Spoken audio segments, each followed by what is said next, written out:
Article 370 ಹೋಗಿರೋದ್ರಿಂದ ಜನರ expectations ಜಾಸ್ತಿ ಆಗಿದೆ. ಏನು ಆಗಬಹುದಾಗಿತ್ತು ಅದು ಕೊರೋನಾದಿಂದ ಆಗಲಿಲ್ಲ. ಇದೆ ಆರ್ಟಿಕಲ್ 370 ಅವ್ರು ನಥಿಂಗ್ ನಮ್ಮ ಸಲುವಾಗಿ ಏನೂ ಚೇಂಜ್ ಆಗಿಲ್ಲ. ನಾನೇನು ಹೇಳ್ತೀನಿ ಅದು ನಾ ಏನು ನೋಡ್ತಾ ಇದ್ದೀನಿ. If I am telling you 1/3 of the district I am looking after, ಅಲ್ಲಿ ಸಿಚುವೇಶನ್ ಏನಂತಂದರೆ ಆರ್ಟಿಕಲ್ 370 ಹೋಗಿರೋದ್ರಿಂದ ಜನರ ಎಕ್ಸ್ಪೆಕ್ಟೇಷನ್ಸ್ ಜಾಸ್ತಿ ಆಗಿದೆ. They are looking forward, okay something is going to happen here.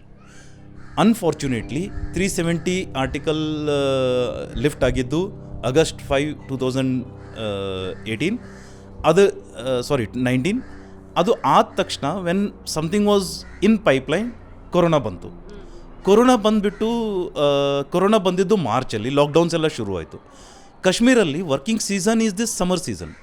ಯಾವಾಗ ವಿಂಟರ್ ಮುಗೀತು, ಸ್ನೋ ಎಲ್ಲ ಮೆಲ್ಟ್ ಆಯಿತು, ಆಮೇಲೆ ವರ್ಕಿಂಗ್ ಸೀಸನ್ ಶುರು ಆಗುತ್ತೆ. ಸೊ ಆ working season entirely working season V last out. Contractors ಬರಲ್ಲ, ಲಾಜಿಸ್ಟಿಕ್ಸ್ ಬರಲ್ಲ, ರೋಡ್ ಮೆಟೀರಿಯಲ್ ಎಲ್ಲ ಬರಲ್ಲ. So immediately after the 370 article uplifting ಏನು ಆಗಬಹುದಾಗಿತ್ತು ಅದು ಕೊರೋನಾದಿಂದ ಆಗಲಿಲ್ಲ. ಓಕೆ, ಸೊ ಜನರ ಎಕ್ಸ್ಪೆಕ್ಟೇಷನ್ ಏನಿತ್ತಲ್ಲ ಅದು ಇನ್ನೂ ಮೀಟ್ ಆಗಿಲ್ಲ. ಸೊ ಇವಾಗ ನೀವು ಯಾರ ಕಾಶ್ಮೀರಿಗೆ ಹೋಗಿ ಕೇಳಿದರೆ, ಅಂದರೆ ನಮ್ಮ ಏರಿಯಾದಲ್ಲಿ ಕುಪ್ವಾಡದಲ್ಲಿ ಹೋಗಿ ಕೇಳಿದರೆ ನಿಮಗೆ ಹೆಂಗೆ ಅನ್ನಿಸ್ತಾ ಇದೆ ಆರ್ಟಿಕಲ್ 370, ಅವ್ರು he will be plainly telling you nothing, ನಮ್ಮ ಸಲುವಾಗಿ ಏನೂ ಚೇಂಜ್ ಆಗಿಲ್ಲ. ರ್ಯಾದರ್ 370 ಬಂದಿರೋದ್ರಿಂದ ಏನಾಯಿತು, ಇಮಿಡಿಯೇಟ್ಲಿ ಎಕನಾಮಿಕ್ ಬ್ರೇಕ್ ಡೌನ್ ಆಯಿತು. ಆಲ್ ಎಕನಾಮಿಕ್ ಆ್ಯಕ್ಟಿವಿಟಿ ಅಲ್ಲಿಂದ ಶಾಪ್ಸ್ ಎಲ್ಲ ಕ್ಲೋಸ್ ಆಗೋದಾಯಿತು, ಟ್ರಾಫಿಕ್ ಕ್ಲೋಸ್ ಆಯಿತು, ಕಾಂಟ್ರಾಕ್ಟರ್ಸ್ ಬರೋದೆಲ್ಲ ಬಂದಾಯಿತು. And it continued in corona time. So 370ದಿಂದ ಇನ್ನೂ ತನಕ ಅವರಿಗೆ ವಿಸಿಬಲ್ ಎಫೆಕ್ಟ್ ಏನೂ ಇಲ್ಲ. However there are so many things in pipeline. Union territory ಆಗಿರೋದ್ರಿಂದ there is one layer of elected representative which has been added. ಅಂದರೆ ನಮ್ಮಲ್ಲಿ ವಾರ್ಡ್ ಮೆಂಬರ್ ಎಲ್ಲಕ್ಕಿಂತ lowest level, ward member, sarpanch ಆದಮೇಲೆ ಬ್ಲಾಕ್ ಡೆವಲಪ್ಮೆಂಟ್ ಕೌನ್ಸಿಲ್, ಆಮೇಲೆ DC, ಆಮೇಲೆ divisional commissioner, ಆ ಥರ ಆಗುತ್ತೆ. ಇಲ್ಲಿ ಒಂದು ಡಿಸ್ಟ್ರಿಕ್ಟ್ ಡೆವಲಪ್ಮೆಂಟ್ ಕೌನ್ಸಿಲ್ ಅಂತ one more layer has been added which is for betterment only. But ಇವರೆಲ್ಲ DDC, BDC, sarpanch, ward member ಇವರೆಲ್ಲ ಎಫೆಕ್ಟಿವ್ ಆಗಿ as a democratic representatives of people work ಮಾಡಲಿಕ್ಕೆ it will take time. This is two short a period for some visible changes to be seen. First of all whole Kashmir ಅಂತ ನಾವು ಮಾತಾಡ್ತಾ ಇರುವಾಗ, ಈಗ ಒಂಥರ south ಇಂಡಿಯಾದಲ್ಲಿ there are 4 districts, north Indians 4 states. North ಇಂಡಿಯಾಗೆ ಅದು ಗೊತ್ತಿಲ್ಲ, ಅವ್ರಿಗೆ ಮುಂಬೈತಿಗಿಂತ ಕೆಳಗೆ everything is south India. They don't even know Andhra is there, Tamil Nadu is there, Kerala is there. ಅದೇ ಥರ ಕಾಶ್ಮೀರಲ್ಲಿ there are so many districts. Kashmir cannot be clubbed as Jammu, Kashmir and Ladakh and everything same. So terrorism mainly affect ಮಾಡ್ತಾ ಇರೋದು ಕಾಶ್ಮೀರ್ ವ್ಯಾಲಿದಲ್ಲಿ. ಆ ವ್ಯಾಲಿದಲ್ಲೂ south Kashmir, north Kashmir different. North ಕಾಶ್ಮೀರಲ್ಲಿ it is too progressive. South ಕಾಶ್ಮೀರಲ್ಲಿ still we have to be progressive. South ಕಾಶ್ಮೀರಲ್ಲಿ the situation is very still not so progressive as we wanted to be. North ಕಾಶ್ಮೀರಲ್ಲಿ what we wanted we already achieved. Okay, ಈಗ ಆಮೇಲೆ counter terrorism, terrorist operations ನಾವು ಅದಕ್ಕೆ trained ಇರ್ತೀವಿ. It is very easy for us to do all those operations. But 1990s counter terrorism ಶುರು ಆಗಿದ್ದು mind ಮತ್ತು ಹಾರ್ಟಿಂದ.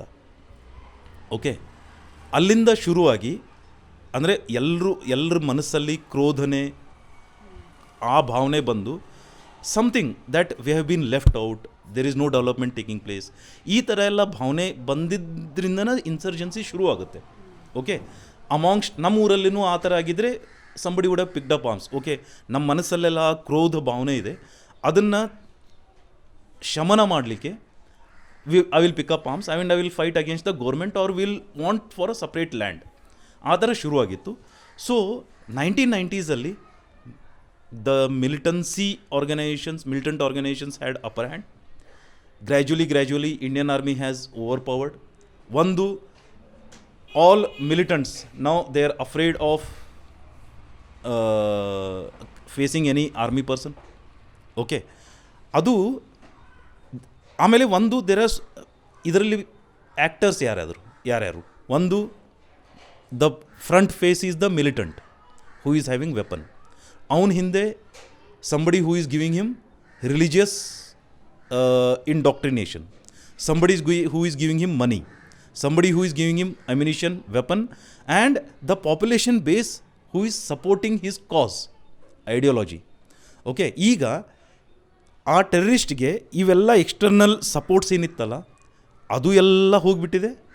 ಆಮೇಲೆ ಟೆರರಿಸಮ್ ಅವ್ರು ಮಾಡಲಿಕ್ಕೆ ಅವ್ರಿಗೆ ಮನಸ್ಸೇ ಇಲ್ಲ. I don't want to become a terrorist. Probably if this question was asked 15-20 years back, ಹಾಂ ನಾನು ಮಿಲಿಟೆಂಟ್ ಆಗ್ತೀನಿ. ಈಗ ಇಲ್ಲ, ನನಗೆ if given a choice I will not become a militant. Okay, ಆ ಭಾವನೆ ಬರ್ತಾ ಇದೆ. So if you ask me, ನಮ್ಮ ಎಕ್ಸ್ಪೀರಿಯನ್ಸ್ ಪ್ರಕಾರ this is in a most difficult situation. Fighting is easy, but fighting hearts and minds is most difficult. ಇದರಲ್ಲಿ last 30 years we have come to some stage. ನಾವೆಲ್ಲರೂ Indian army, ಈಗ ನಾನು ಅಲ್ಲಿ 3 years ಇದ್ದೀನಿ, ನನಗಿಂತ ಮುಂಚೆ ಎಷ್ಟೊಂದು ಜನ ಸರ್ವಿಸ್ ಮಾಡಿ ಹೋಗಿದ್ದಾರೆ. Indian army has achieved so much of success. ಅದಕ್ಕೆಲ್ಲ ಮೈ ಪಾರ್ಟ್ ಮೇ ಬಿ 0.001%. ನಾ ಎಷ್ಟು ಎಫರ್ಟ್ ಹಾಕಿದ್ರು we just keep pushing the wheel. ಆಮೇಲೆ one trigger is enough to reel back also. ಈಗ ಒನ್ ಬ್ಯಾಡ್ ಇನ್ಸಿಡೆಂಟ್ ಅಂದರೆ ಏನಂತಾರೆ ಅದಕ್ಕೆ, ಎನಿ ಹ್ಯೂಮನ್ ರೈಟ್ ವೈಲೇಷನ್ ಆಯಿತು, any misconduct by one of us. It can be due to many reasons, misunderstanding or any other reason. It can roll back, take us 5 years back. ನಾವು ಏನು 5 years achieve ಮಾಡಿ ಅಷ್ಟು ನಾವು ವಾಪಸ್ಸೂ ಹೋಗ್ಬೋದು. So as a army person or as a colonel in army commanding battalion, this is my most important job. ಇಲ್ಲಿ ನಾವು ಇಷ್ಟು ತನಕ ಬಂದು ಇನ್ನು ನಾವು ವಾಪಸ್ ಇಲ್ಲಿಂದ ಹೋಗಬಾರ್ದು. That is my most challenging job. Killing somebody is a most easiest thing. Unfortunately or fortunately, I have not been able to kill anybody. Okay, you can call it fortunately or unfortunately also. Otherwise, I have seen firefight in South Sudan. South Sudan ಅಲ್ಲಿ ನಾನು UN piece keeping ಫೋರ್ಸಲ್ಲಿ ಇದ್ದಾಗ ಅಲ್ಲಿ ನಾನು ಭಾಳಷ್ಟು fire fight, so many killing, so many dead bodies I have seen. But ಲಕ್ಕಿಲಿ I have not seen in India. So I consider my self lucky. Okay, I have lost my own officers. ನನ್ನ ಜೊತೆ ಇವತ್ತು ಬೆಳಿಗ್ಗೆ ನನ್ನ ಜೊತೆ ಇದ್ದವರು, ಅವ್ರಿಗೆ ವೆಪನ್ನಲ್ಲಿ ನಾನು rounds ಹಾಕಿ ಕೊಟ್ಟು after 2 hours he is no more. Okay, ಆ ಥರ ಎಲ್ಲ experience when I was just 25 years old in my life, ಅವಾಗೂ ಎಕ್ಸ್ಪೀರಿಯನ್ಸ್ ಆಗಿದೆ. So all those moments where in I have lost my brothers, my senior officers, ಅವೆಲ್ಲ ನಂಗೆ ಮರೆಯೋಕ್ಕಾಗಲ್ಲ. This keeps haunting. Okay, ಆಮೇಲೆ the moment when I carried that body, my major Joji Joseph ಅವ್ರ ಬಾಡಿನ ನಾನು ಗಾಂಧಿನಗರ ಕರ್ಕೊಂಡು ಹೋಗಿದ್ದೆ. ಅವ್ರ ಫ್ಯಾಮ್ಲಿ ಜೊತೆ ನಾನು ಏನು ಇಂಟ್ರ್ಯಾಕ್ಟ್ ಮಾಡಿದೆ, ಅವಾಗ ಏನು ಮಾಡಿದೆ, ಅದೆಲ್ಲ is something which I cannot forget.